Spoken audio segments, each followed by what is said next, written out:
campesino y el educado rendidos ante la cruz. Quiero que no pierdas el título, porque el título va a impactar con la palabra de Dios. Sin Biblia acá no hay nada. Acá tiene que haber Biblia escondida en el título, metida en el título. El campesino y el educado rendido ante la cruz.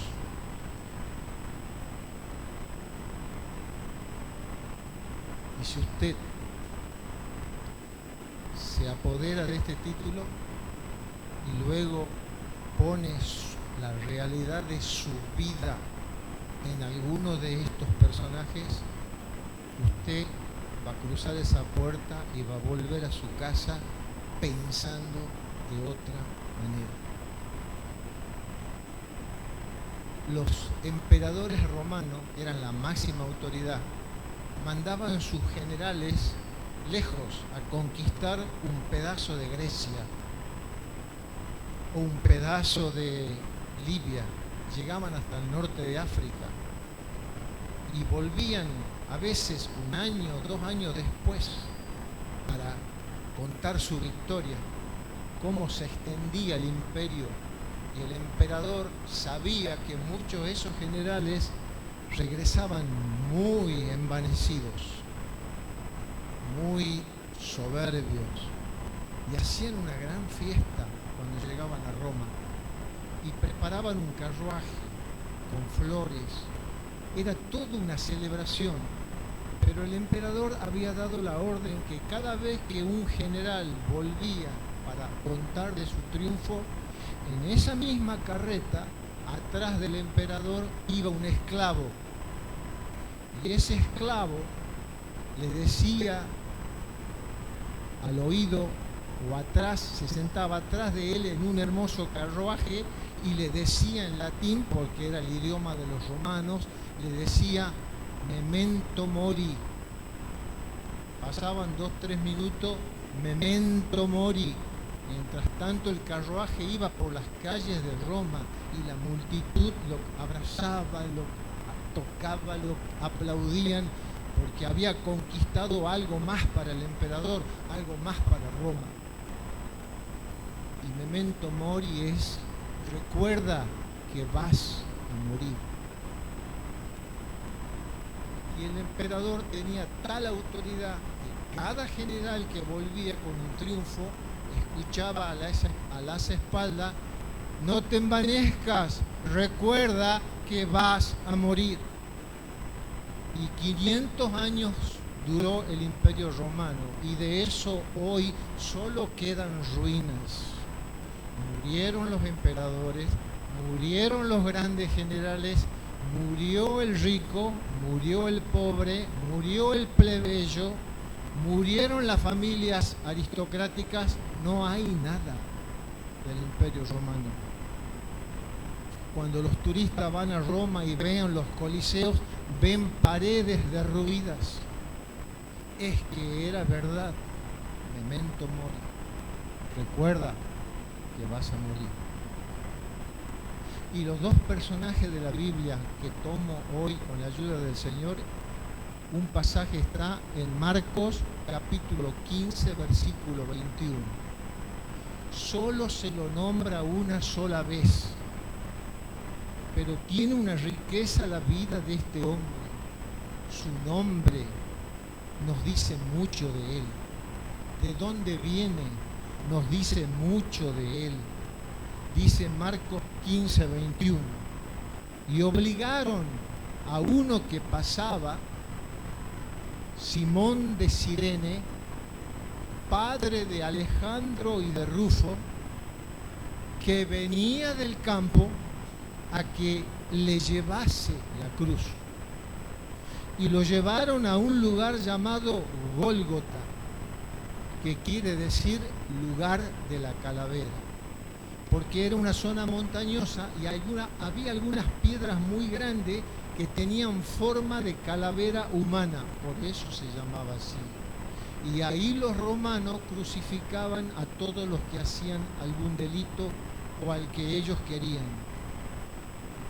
¿Y quién es Simón de Cirene? No se lo nombra nunca más, solo en 3 evangelios, pero Marcos es más preciso. Dice que venía del campo. ¿Por qué? Porque era pobre. Muy probablemente trabajaba en los olivares, en las plantas de olivos, porque él era del norte de África, donde había muchas plantas de olivo. ¿Qué aprendemos de él? Por su nombre era judío. Muy probablemente era un hombre de color, o sea, negro, porque hay judíos negros hasta el día de hoy. Era un hombre del campo, o sea, era de vida rural, muy probablemente sin estudios, sin academia, diríamos hoy, pero muy trabajador. ¿Y qué hacía en Jerusalén? Justo que lo llevaban a Jesús a crucificar. ¿Qué hacía allí Simón? Como buen judío, iba a la Pascua judía. Y de pronto, dice el texto, que vino un soldado romano y le dijo: tú, vení. ¿Yo? Sí, vos. Sí, ¿qué pasa? Vas a llevar la cruz, porque este no da más, porque el Señor Jesús ya había sido flagelado, no daba más. Entonces Simón de Cirene cumple un papel en la historia trascendente.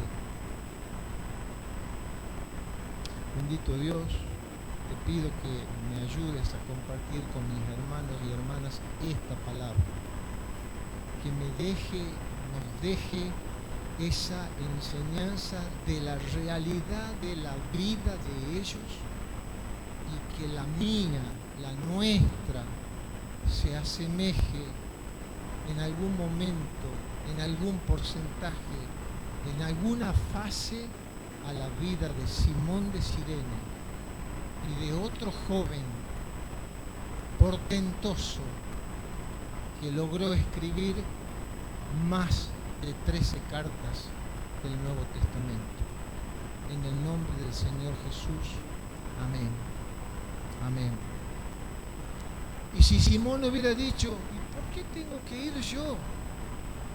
Miren la multitud que hay acá, además yo soy judío, yo quiero ir mañana a celebrar la Pascua y no puedo estar impuro porque como judío soy religioso y devoto, no puedo tocar nada inmundo, y esa cruz ya tiene mancha de sangre.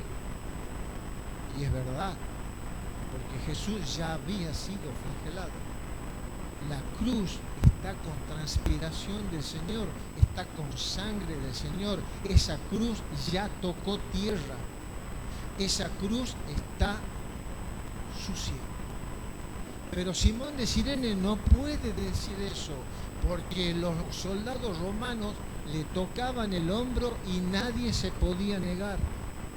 Así que Simón de Cirene va, dice otro evangelista, detrás de Jesús. Y no se puede negar a la cruz, porque los romanos tienen una autoridad infalible. Entonces él acepta el desafío, ayuda a llevar la cruz, que los historiadores bíblicos dicen que el palo vertical ya estaba clavado en el Gólgota. Lo que el Señor llevaba era el palo transversal, que pesa no menos de 40 kilos. Pero todo el mundo dice la cruz, para que nos podamos entender mejor. Y cuando llegaban al lugar de la calavera, colocaban el horizontal en el vertical y lo levantaban, y quedaba allí crucificado con dolores tremendos. Tremendo. La medicina dice que no hay dolor más fuerte que la crucifixión. No lo hay. Y tenía 2 hijos, Alejandro y Rufo. ¿Y por qué Marcos dice este detalle? ¿Por qué dice que era padre de Alejandro y Rufo? ¿Qué tiene de importante? Porque después en la carta a los romanos, el apóstol Pablo va a escribir en el capítulo 16, verso 13, cuando empieza a mandar saludos, dice: saluden a Rufo, a quien el Señor eligió para hacer lo suyo, su hijo. Y también saluden a su madre, saluden a su mamá, quien ha sido una madre para mí. Entonces los estudiosos y los teólogos de la Biblia creen con mucha probabilidad que este Rufo es el hijo de Simón de Cirene, porque Simón de Cirene caminó detrás de Jesús hasta el Gólgota y vio la multitud. Unos lo insultaban, otros lo aclamaban, otros lloraban, otros insultaban. Y él diría, yo me imagino, no lo dice el texto, que él diría: ¿qué hago yo aquí? Yo vine a celebrar mi Pascua judía y me estoy contaminando con todo esto, que es un asunto entre los romanos y que yo no conozco. En realidad no era solamente los romanos, eran también las autoridades judías. Y siguen caminando, y son minutos. Se calcula que son 8 cuadras las que caminó Simón de Cirene con la cruz. Y yo digo que él se quedó a ver hasta el último. Me gusta pensar que él se quedó a ver, que él fue colgado entre el cielo y la tierra. Me gusta pensar que él escuchó las famosas 7 palabras de la cruz. Me gusta pensar que él escuchó cuando en los últimos segundos, en los últimos estertores de la muerte, ya a segundo de expirar, de fallecer, él dijo: Padre, perdónalos, porque no saben lo que hacen. Yo quiero creer que Simón fue impactado por esa frase. Y luego él volvió a su casa, pero ya no puede celebrar la Pascua porque ya está inmundo por el ritual judío. No puedes volver a hacer la Pascua, pero sí puede volver a su casa y contarle a su esposa y contarle a sus hijos: me pasó esto. Lo que he visto no lo puedo olvidar. ¿Y qué has visto, papá?, preguntó Alejandro. ¿Y qué has visto, papá?, preguntó Rufo. ¿Y qué has visto, esposo mío?, preguntó su señora. He visto a un inocente ser lacerado, humillado, vituperiado, ninguneado, como un cordero llevado al matadero, denostado por los judíos, por mis compatriotas, denostado por los romanos. Y ahí caminaba humildemente, entregado, manso, como un cordero que va al matadero, y me impresionó. No voy a celebrar este año la Pascua. Quiero conocer la realidad de esa cruz. Sí, pero papá, ahí había 2 más, según tenemos entendido. Uno a la izquierda y el otro a la derecha. Dicen que uno le pidió: acuérdate de mí cuando vengas en tu reino. Pero el otro le insultaba. ¿Es cierto eso, papá? Sí, es cierto. Yo me quedé a ver hasta el final. ¿Y saben qué? Vi 4 soldados que jugaban con unos dados parecidos, un azar de la época, a ver cómo se repartían sus vestidos. Y ¿saben qué también vi? Que un soldado, para asegurarse que ya estaba muerto, le clavó una lanza en el costado. ¿Y sabe qué también vi? Que salió sangre y agua, y la medicina dice que sí, que tiene que salir sangre y agua, porque en la muerte por crucifixión el miocardio se llena de agua. Y la lanza entró y tocó el corazón y rompió esa telita. No soy médico, no tengo ni idea, es lo que aprendo leyendo. Salió sangre y agua. Y ante ese impacto, Simón de Cirene deja de ser judío y, según la tradición bíblica, no bíblica, la tradición oral, lo que pasaba de boca en boca, terminó siendo misionero, volvió a África de donde él era y predicó el evangelio hasta los últimos días de su vida. Y uno de sus hijos es nombrado en la carta a los romanos. Pero en este contexto aparece un joven entre 20 y 23 años. ¿Cuál es el título? El campesino y el educado rendido ante la cruz. Ya dije algo del campesino. ¿Y qué del educado? ¿Qué del instruido? ¿Quién es que es tan famoso? Tenemos 13 cartas de él en el Nuevo Testamento. Bueno, se llamaba Saulo, pero también se llamaba Pablo. ¿Y por qué? Yo siempre preguntaba, ¿por qué tiene dos nombres? Y me puse a estudiar hace 3 meses. ¿Por qué tiene dos nombres Pablo? ¿Por qué Saulo de Tarso? Tarso era donde él creció. Y les cuento por qué. Porque los romanos, en el 300 antes de Cristo, había familias muy poderosas. Como hoy, yo voy a hablar de mi provincia. En Salta capital hay familias muy poderosas. Y puedo dar los apellidos porque ustedes no lo conocen. Los Cornejo, los Urtubey, los Arabia Toledo, los A, los B, los C, tienen 5.000, 40.000 hectáreas de caña de azúcar, de soja, de poroto. Siempre fue así. Familias patricias, familias nobles, familias adineradas que tenían esclavos en su casa. ¿Y de dónde viene Saulo de Tarso, que también es Pablo? Viene de esta familia, de una famosa familia que se llamaba la familia Emilia. Y esa familia Emilia tenía 8 vertientes, 8 ramas.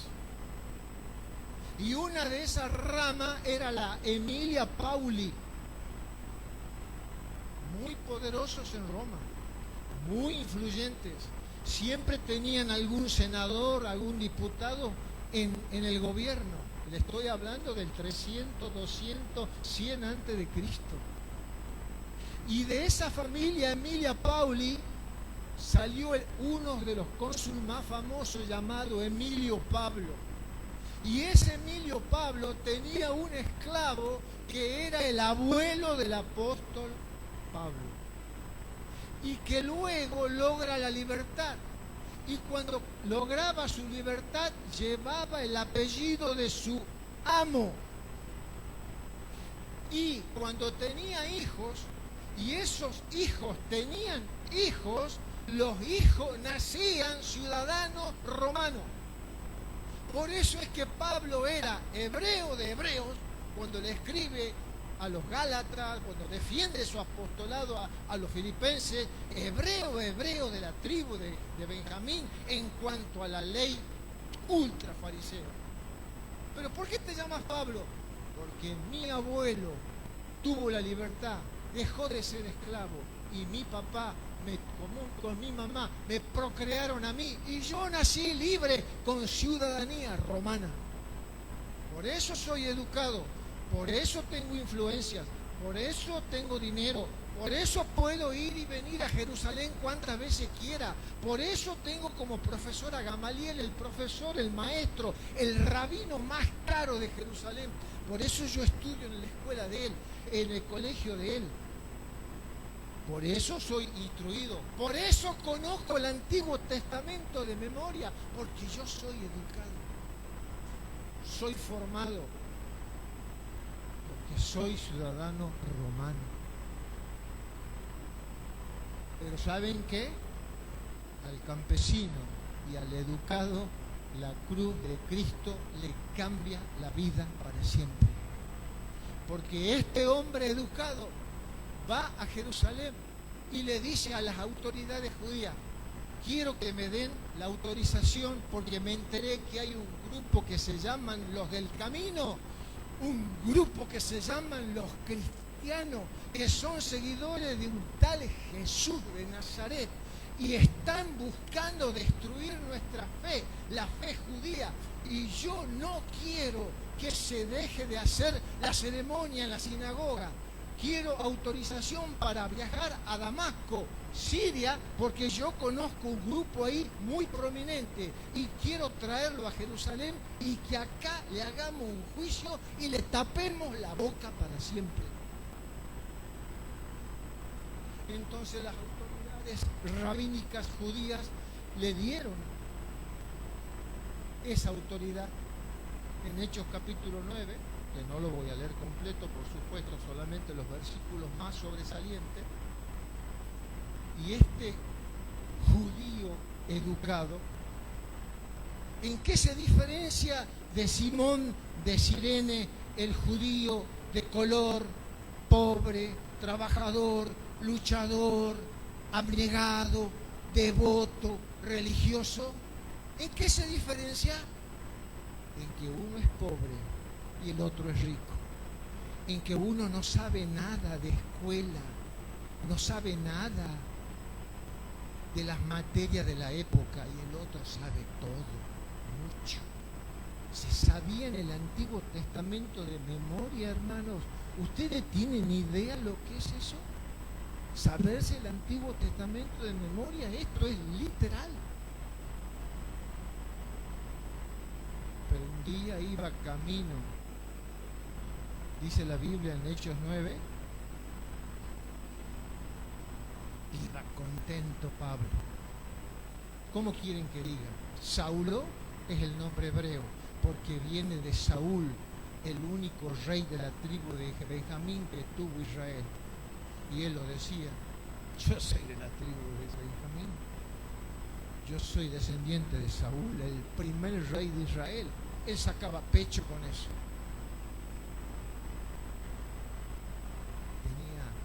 Tenía su soberbia Pablo, tenía su orgullo Pablo, tenía, como decimos en el norte, era nariz parada Pablo, era nariz parada. Yo todo lo que digo de Salta, y no quiero ofender a ninguna provincia hermana. Y en Metrán también tenemos familias Emilia Pauli, pero nosotros allá no decimos familias adineradas. Allá la gente, los chicos, mis alumnos me decían, a mí, mi papá era ferroviario, mi papá trabajaba en la zafra acá con mi abuelo, eran muy pobres, eran 8 hermanos, y mis alumnos me decían: ¿usted tiene plata, no? ¿Por qué? Le digo, porque ahí lo vimos en un R9. Le digo, ese R9 lo acabo de comprar usado, de primera mano, del doctor Brizuela, el pediatra. Tiene 67.000 kilómetros. Ni siquiera es cero. Ah, usado, ¿eh? Sí. Ah, entonces no tiene plata. Tengo lo justo, le digo. Porque mi esposa también trabaja en el colegio y luchamos juntos. Así que nunca tuve dinero, ni fui de dinero, pero algunos me decían, algunos colegas de usted y algunos son chetos, allá les llaman familias chetas. Entonces yo le digo, si yo te contara que esa familia que vos decís que es cheta tiene muchas deudas con el banco, ¿vos qué me decís? Todo lo que tienen está embargado, pero la gente cree que tenemos plata. La gente cree, cuando yo logré comprar mi primer autito 0 kilómetros, que recibía diezmo alevoso de los hermanos de la iglesia, cuando yo no soy pastor ordenado. Soy un simple docente que labura de 8 a 13, de 14 a 19 y de 20 a 23 durante 34 años, con la ayuda del trabajo de mi esposa. Trabajando y teniendo una vida de iglesia hasta el día de hoy. No es mérito nuestro, es la realidad de la cruz en la vida de mi familia. No es que somos mejores que nadie, es que Cristo nos hace ser mejores. No es tu mérito, es el mérito de esa cruz, del hombre que murió en esa cruz, del hombre que se negó a sí mismo, del hombre que dijo: aunque yo sea rico, me voy a hacer pobre para que ustedes sean enriquecidos. Esa es la realidad del Evangelio de Cristo. Simón de Cirene, el inculto, el pobre, devoto, religioso, pero conoce a Cristo un día en el Gólgota. Saulo, Pablo, se calcula que tenía 23 años, no más. ¿Quién se le aparece en el camino? Saulo, Saulo, ¿por qué me persigues? Yo soy Jesús, a quien tú persigues.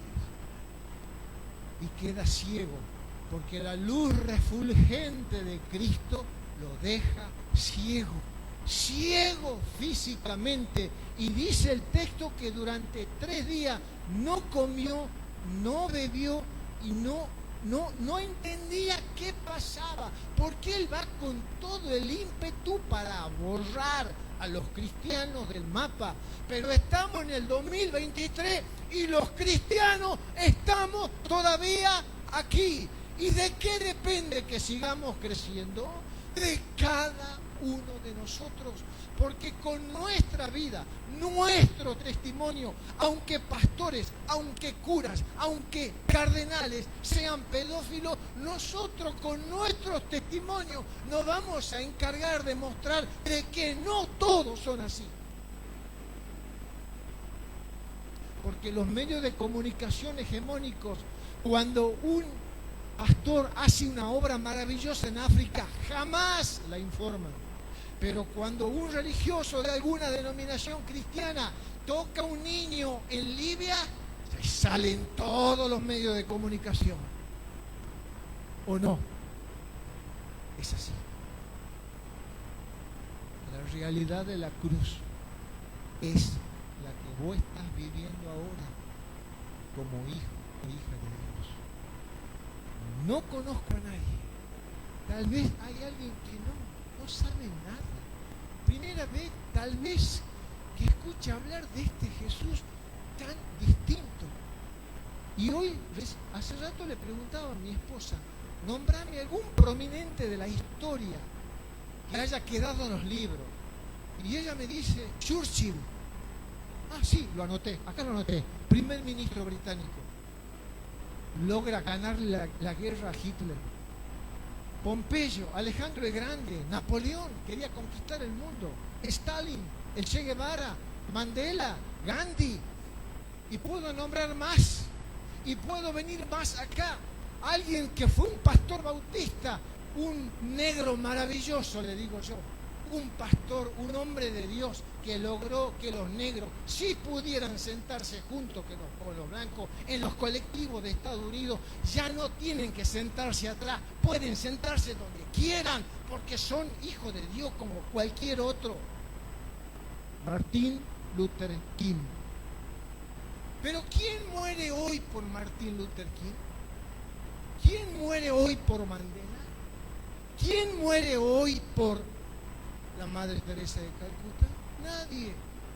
Pero en este momento hay gente entrando a África Central, hay gente entrando a Oceanía, hay gente entrando en zonas muy alejadas de Australia, llevando el Evangelio de Cristo y muriendo por la picadura de una serpiente o porque alguno de la tribu les tiró una lanza.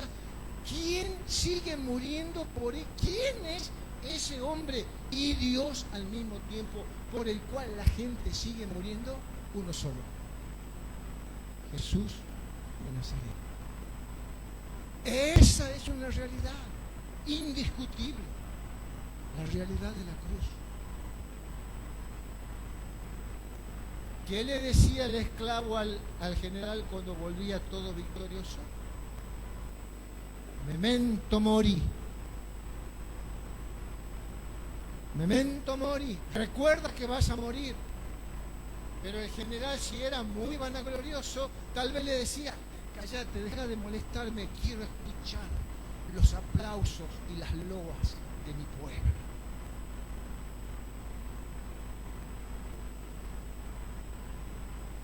¿Qué quieres escuchar vos?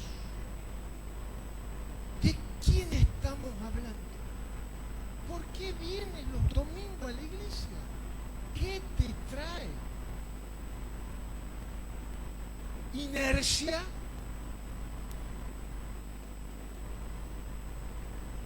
Porque tengo una sed de conocerlo a Él como lo conocen mis pastores o la esposa de los pastores. Yo quisiera tener tu fe, pero no puedo. Pero quiero. Es que hay que leer la palabra. Es que hay que meterse a navegar en este libro maravilloso. Y el Señor le dice a Ananías: vení, Ananías. Sí, Señor.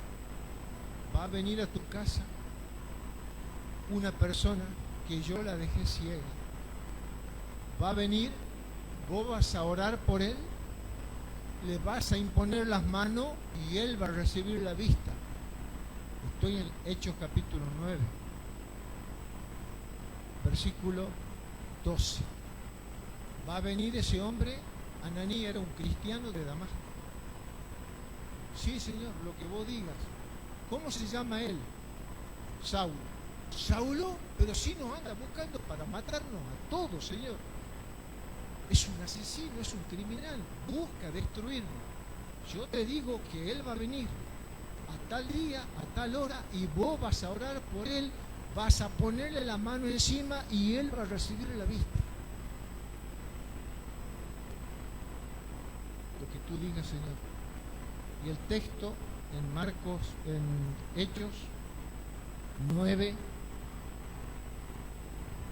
15 dice así, 13 mejor. Entonces Ananías respondió: Señor, he oído de muchos acerca de este hombre, cuántos males ha hecho a tu santo en Jerusalén, y aún aquí tiene autoridad de los principales sacerdotes para atraparnos a todos y llevarnos en presencia de los gentiles y matarnos.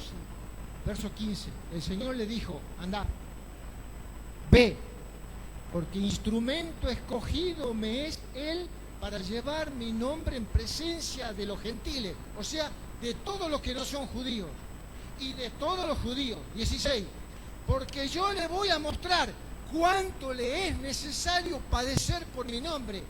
¿Qué le quiero decir con este versículo, mi hermano y mi amigo querido? Se cae acá, se cae a pedazos la teología de la prosperidad. ¿Qué le dice? Yo le voy a mostrar a ese Pablo, a ese Saulo, que tiene que sufrir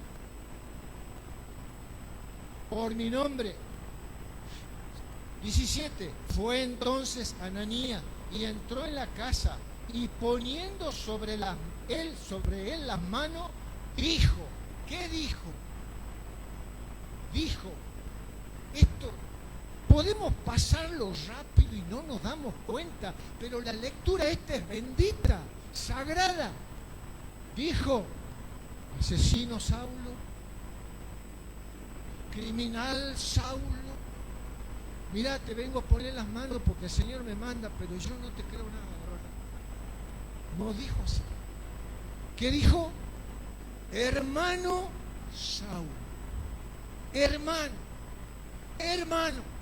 ya es hermano, porque ya se encontró con la realidad de la cruz, ya se encontró con Cristo en persona y Cristo lo perdonó. Y si Cristo lo perdonó, ¿quién soy yo para no perdonar?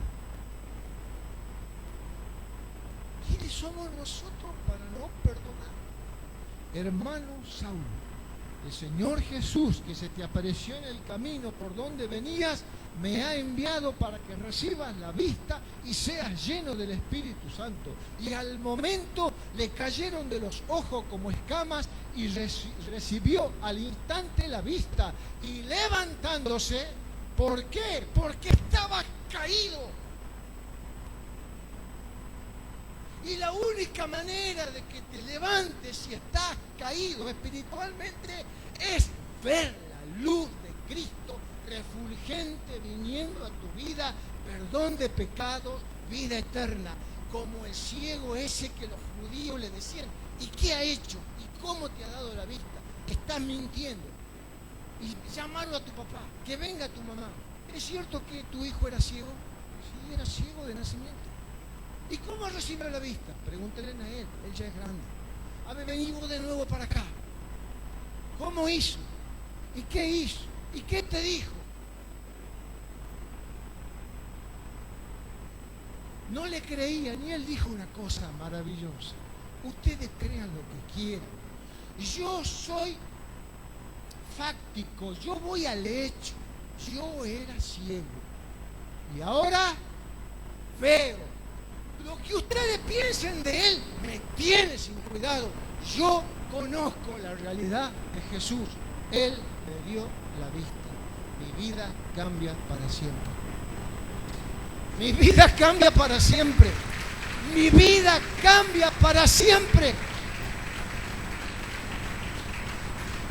No sin altibajos, no sin días tristes, no sin días de duda, no sin días ambivalentes, no sin días donde mi fe parece que va a tambalear. No, porque somos humanos. Pero mientras tengas esta comunidad de fe, esta gente, estos hermanos que vienen y te dan un abrazo, como cuando yo llegué hoy, me recibieron con cariño a mí, a mi esposa, a mi hija, me convidaron un café, me dieron una masita, y ese cariño, ese afecto, gracias hermano por venir, ese amor de hermano, a lo Ananías, hermano Pablo, hermano Saulo.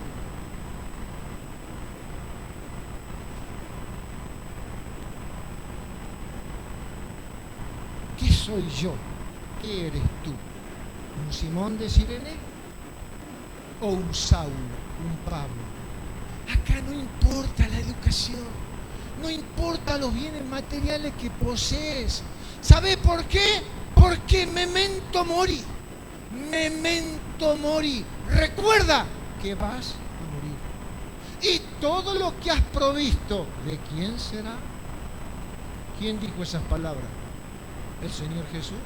Al que decía: tengo los graneros tan grandes, tengo tantas hojas, tanto poroto, tanto sorgo, voy a derribar todo y lo voy a hacer todo nuevo, porque tengo para hacerlo. Necio, tonto, esta noche vienen a pedir tu alma.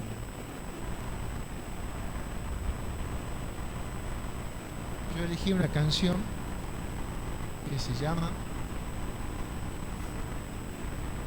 Solo tú. ¿Dónde están los músicos? Le pido a los hermanos que vayan pasando.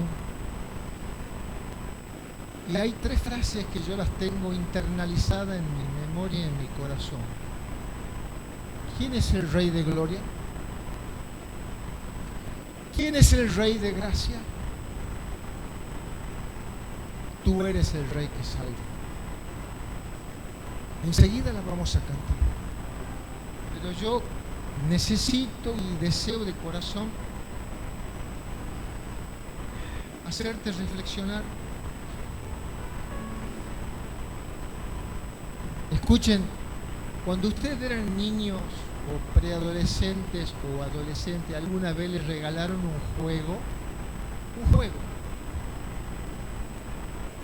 Me acuerdo que mi abuela cada vez que venía de Salta nos traía un juguete o un juego, porque yo tengo un solo hermano gemelo, entonces ella nos amaba y venía todos los sábados de Salta y nosotros íbamos a la terminal porque vivíamos al frente y la esperábamos a nuestra abuela porque la amábamos a la abuela, pero amábamos más los juguetes que traía mi abuela.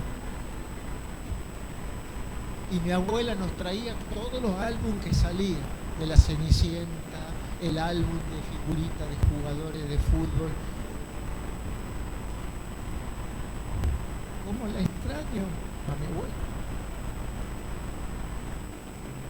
Porque mi abuela se fue. Y se fue mi papá, que fue pobre. Y se fue mi mamá, que era depresiva. Y al último logró salir de su depresión cuando conoció al Señor, porque yo le prediqué el Evangelio y a mi papá también. Y sé que cuando yo me vaya, quiero ponerme en el lugar de Ananías y cuando llegue al cielo, porque le creo a la palabra de Dios, voy a abrazarlo a ellos. Y no le voy a decir, mi mamá se llamaba Lucy, mi abuela se llamaba Marta, mi papá se llamaba Roberto. Sé que le voy a poder decir, viejita querida Lucy, pero también le voy a poder decir, hermana mía en la fe. Les voy a poder decir a mi padre, viejo querido, pero también les voy a poder decir, hermano mío en la fe. Porque Cristo nos salva de esa manera, profundamente. Él no es mezquino, no es envidioso, no es jactancioso, porque el amor de Él no es así, no se envanece. El amor de Cristo es lo que hace que Él pasó en la realidad de la cruz. Y si yo me doy ahora la vuelta y abrazo a estas hermanas y estos hermanos, yo puedo decir hermano, hermana, y decir su nombre, porque son mis hermanos y mis hermanas.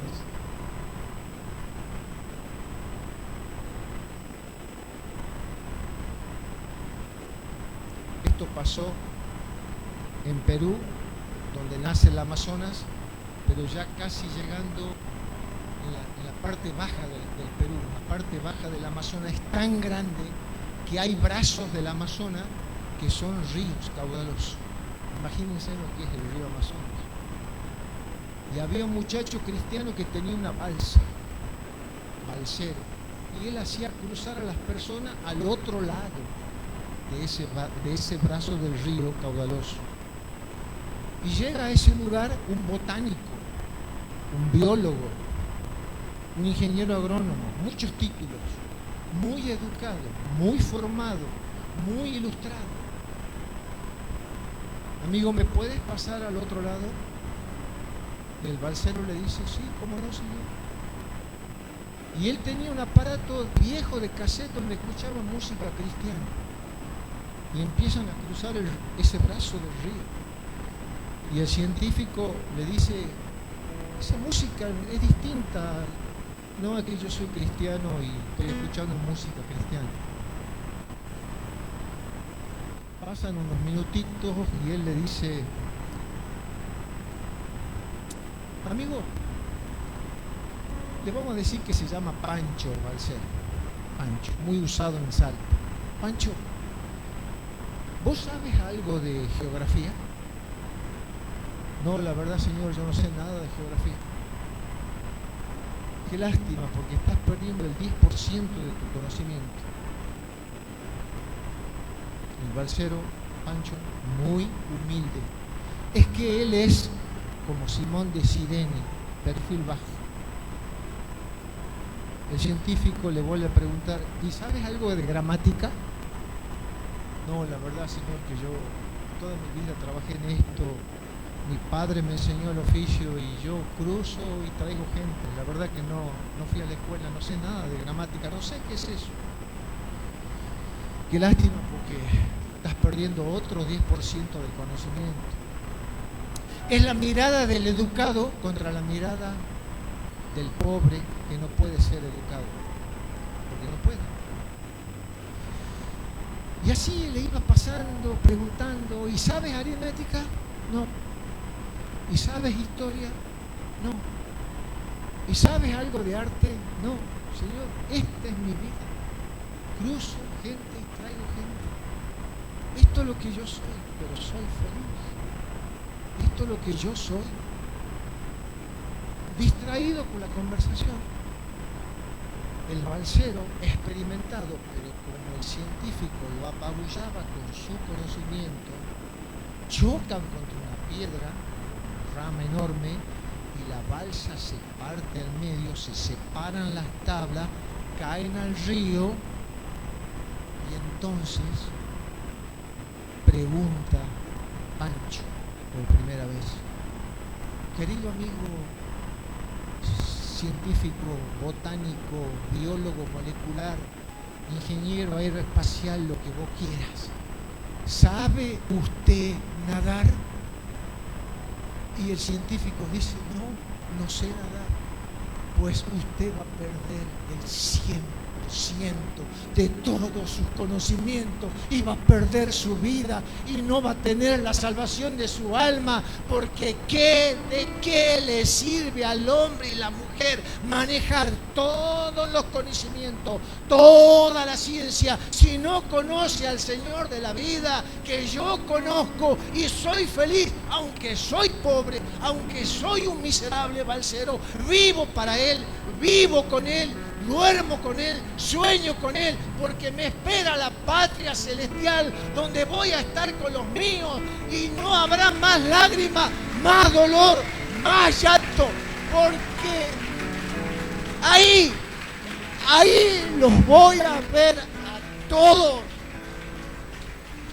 Entonces, no importa la academia, tu realidad esta noche se cambia, pero si vas a Cristo de todo corazón.